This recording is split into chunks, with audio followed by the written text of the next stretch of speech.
ចាសូមជម្រាបសួរបងប្អូនទាំងអស់គ្នាជួបជាមួយនឹងគ្រូម្ដងទៀតនៅក្នុងថ្នាក់ភាសាអង់គ្លេសកម្រិត4ចាថ្ងៃនេះផងដែរអ្នកគ្រូនឹងមានមេរៀនមួយដែលស្រង់ចេញពី Unit 11 Lesson A Grammar Past Passive ចាថ្ងៃនេះយើងប្រើសំខាន់ទៅលើការប្រើប្រាស់ Past Passive អញ្ចឹងយើងដឹងថាតើការប្រើប្រាស់ Past Passive យើងប្រើប្រាស់បែបណានៅក្នុងប្រយោគយើងសូមទៅតាមដានជាមួយអ្នកគ្រូទាំងអស់គ្នាចឹងមុននឹងចូលទៅដល់ការដែលអ្នកគ្រូបញ្យល់ពីការប្រើប្រាស់ Past Passive អ្នកគ្រូចង់បងប្អូនទាំងអស់គ្នាដឹងពីការប្រើប្រាស់របស់វាសិនចឹង use the Past Passive voice places the focus as sentence on the receiver as an action instead of the doer or the action ចាអញ្ចឹងនៅក្នុងសរុបមកវិញតើតើជាមួយនឹងការប្រើប្រាស់ Past Passive គឺយើងប្រើវាដើម្បីនិយាយអំពីអ្នករងអំពើនៅក្នុងប្រយោគចាអញ្ចឹងសរុបមកវិញតើតើជាមួយនឹង Past Passive ជាភាសាខ្មែរមានន័យថាចាអតីតកាលអកម្មន័យថាកម្មបត្តិជាអ្នកដែលរងអំពើចានៅក្នុងទម្រង់អតីតកាលចាអញ្ចឹងអ្នកគ្រូមានពីរចំណុចនៅក្នុងការយកមកបញ្យល់កូនចាតែជាក់ស្ដែងគឺយើងផ្ដោតទៅលើ Past Passive ទេប៉ុន្តែមុននឹងចូលទៅដល់ការដែលកូនដឹងពីរបៀបប្រើប្រាស់ Past Passive គឺកូនត្រូវងាកទៅក្រោយបន្តិចអំពីចា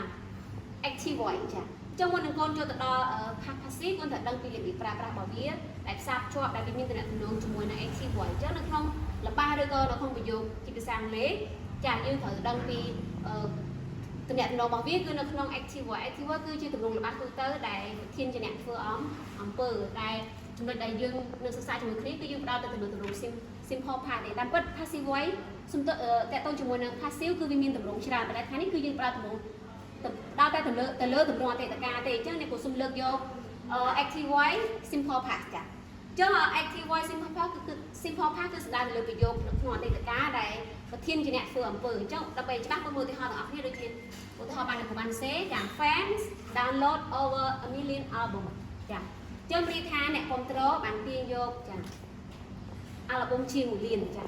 អញ្ចឹងទម្រង់នេះគឺជាទម្រង់ simple past អញ្ចឹងយើងដឹងថាអ្នកដែលធ្វើអំពើគឺ fan ចាគាត់ធ្វើអីគឺគាត់ download over 1 million album ចាអញ្ចឹងគាត់បានទាញយកចាអាល់ប៊ុមជាង1លានអញ្ចឹងមានថាយើងដឹងច្បាស់ថាវាគឺជា active voice ចាក្នុង sentence ហ្នឹងគឺជា active voice អញ្ចឹងដល់ពេលដែលយើងចាចង់ដូរឬក៏យើងចង់យកវាមានន័យថាយើងចង់យកចាប់ដល់ទៀតតកតងមួយ active voice គឺជាអ្នកដែលធ្វើអំពើតែបើសិនជាយើងចង់យកយើងចង់និយាយពីអ្នកដែលរងអំពើវិញតែយើងគួរប្រើទម្រង់អីចាគឺយើងគួរប្រើទម្រង់ passive voice ដែលនិយាយអំពីចាអ្នករងអំពើវិញម្ដងចាអញ្ចឹងនៅក្នុងទម្រង់ passive voice គឺយើងប្រើ past of be បូកជាមួយនឹង past participle ដែលមានន័យថា verb យើងប្រើ verb បូកជាមួយនឹង verb 3អញ្ចឹងដើម្បីកូនកាន់តែច្បាស់កូនមើលឧទាហរណ៍ជាមួយអ្នកគ្រូចាអញ្ចឹងនៅឧទាហរណ៍គឺទីមកពីខាងលើទេណាខាងលើប្រធានជាអ្នកធ្វើអំពើអញ្ចឹងដល់ពេលដែលយើងយករបស់ហ្នឹងយកប្រធានយក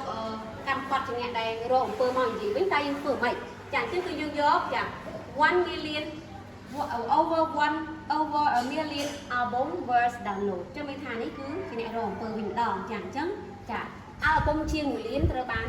ទាញយកអញ្ចឹងយើងមើលខាងលើមានថា អ្នកគ្រប់គ្រងបានទាញយក album ជាង1លានតែខាងក្រោមនេះអាល់ប៊ុមជាង1លានត្រូវបានទាញយកមានថាបញ្ជាក់ពីអ្នកដែលរងអំពើវិញម្ដងចាអញ្ចឹងយើងទាញបានទម្រង់របស់ passive voice ចាគឺមានទម្រង់ subject បូកជាមួយនឹង verb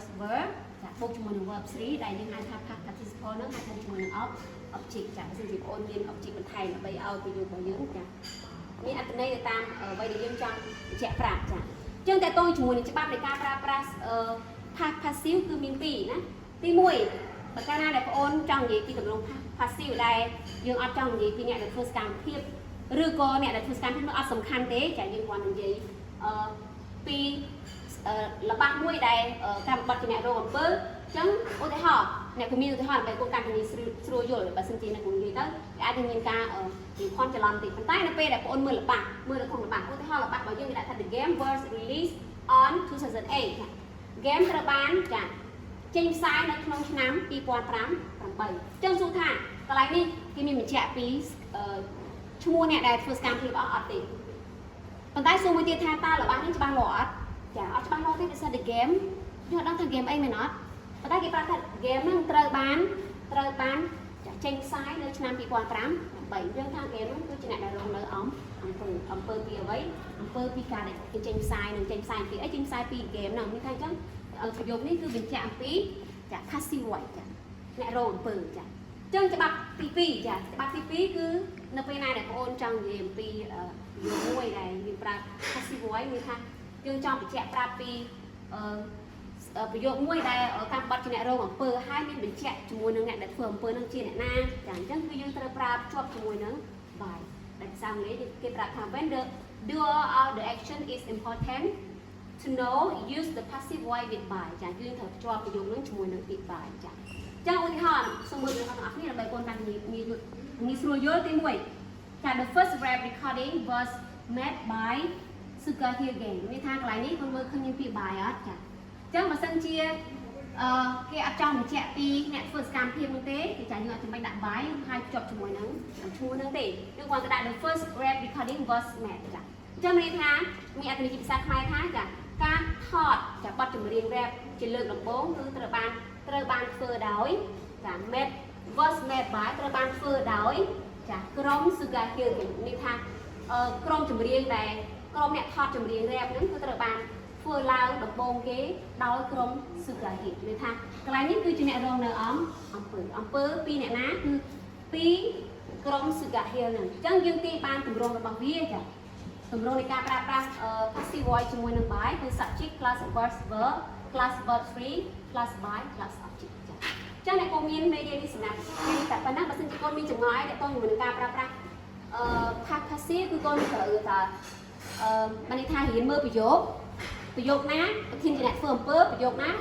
ចាប្រធានជាអ្នករងនៅកម្មបត្តិជាអ្នកទទួលរងនៅអំពើ